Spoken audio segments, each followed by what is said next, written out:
All right, so the number one most important thing is demand.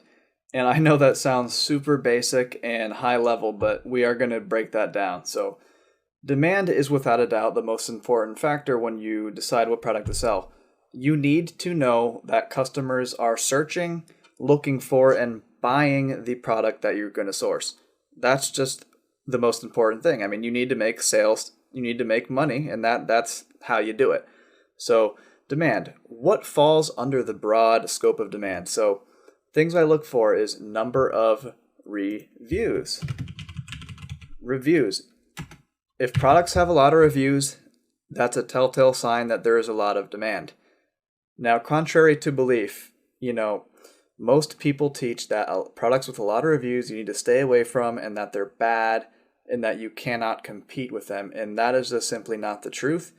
I have gone against the grain on this issue ever since I've began when I go after competitive high-end demand products, and I'm able to compete with half the reviews as some of the other guys. I've never ran into that issue before, so that's just, I'm giving you my personal experience. Number one would be the number of reviews. Number two, actually, more importantly than the reviews, sorry about that, we're going to go search volume. How many exact searches is your product getting per month? Okay, that's as simple as that. How many people are searching for your product?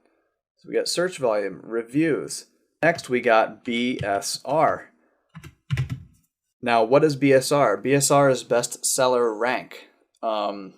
That's basically what I've gone over in a previous video, where each and every category on Amazon has their own BSR. So, refresher, we're going to go back to our trusty dog bowl, and we're going to see when we scroll down the page that it has a BSR, an Amazon bestseller rank of number 241 in all of the pet supplies category. Now that's incredibly good. Remember, number one is the best and 1 million is bad.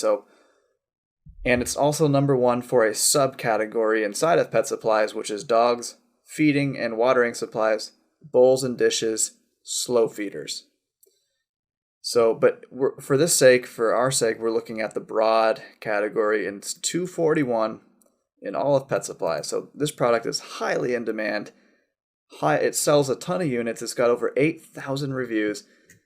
We know this product sells a ton just by looking at it, taking a glance. And it's even got a bestseller badge, again, because it is number one in a given subcategory. That's what it takes to achieve a bestseller badge, if you were curious. So we got search volume, reviews, we got BSR. And those really are the main criteria. Okay, and obviously sales. Okay, and the reason why I say sales is because sales differ so drastically from category to category. And BSR can be misleading if you don't know what the actual sales are, correct? So for example, let's say we have a dog bowl that's number 240 in the whole entire pet supplies category. Well, that's great and all, but how in terms of sales numbers, what does that equate into? Because 240 in pet supplies might be 5 times less than 240 in beauty, which might be 5 times less than 240 in cell phones and accessories. You kind of see where I'm going? So we need to actually, dive in and dial in the actual sales. And of course, let's go sales, unit sales and revenue. So these are the things that we're going to hammer home, we're going to figure out. And I'm going to give you my exact sort of formula, if you will, on where I like all these numbers to be. So you're not just playing a guessing game, you actually can go off of a little bit of a roadmap. With that being said, I'm going to get into that in the next video, all of my specifics, so stay tuned for that.